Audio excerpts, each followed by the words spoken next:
Okay, let's see what we got today. Alright, we got the Charapita. I'm not sure if I'm pronouncing that correctly. If anybody knows the correct pronunciation, if you want to put it in your comment section below, as a pronunciation, how I would actually break that up and pronounce it.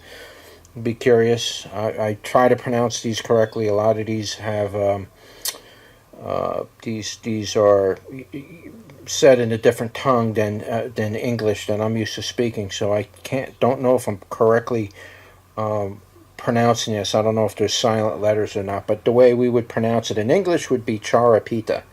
So, really like to know. Anyway, this appears to be a smooth stem. This is a very slow grower. This has been growing since mid-January. This plant's only about 8 inches tall. It's very short and stubby. It's more of a bushy type of a plant. The leaves are, for the size they seem to be pretty broad. We won't really be able to see that until the plant gets much bigger. Hopefully it will, and not stay such a tiny little plant.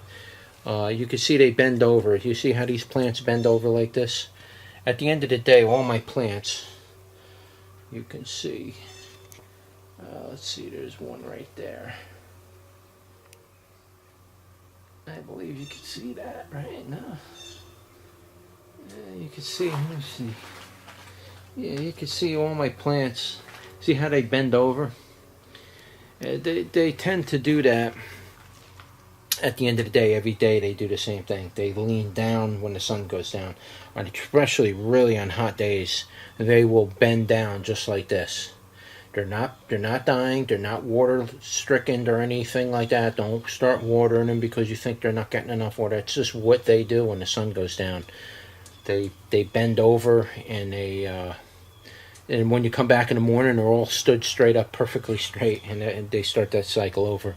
Anyway, again, this is smooth stem variety. It's very bushy type of a plant. It branched off right away. The branches are almost as big as the main stem. Again, the leaf seems to be a broad leaf type, but I can't really tell until it gets larger. I don't see any purpling in here at all, except a little bit on some of the lower nodes. I don't have any flowers, and I don't have any fruit, so we can't really examine this one too much. But it seems to be a very short, low type, bushy type of a pepper. It's not really a tree, like a tree pepper. It doesn't. This is more of a shrub, this particular variety. Again, this is the Charapita.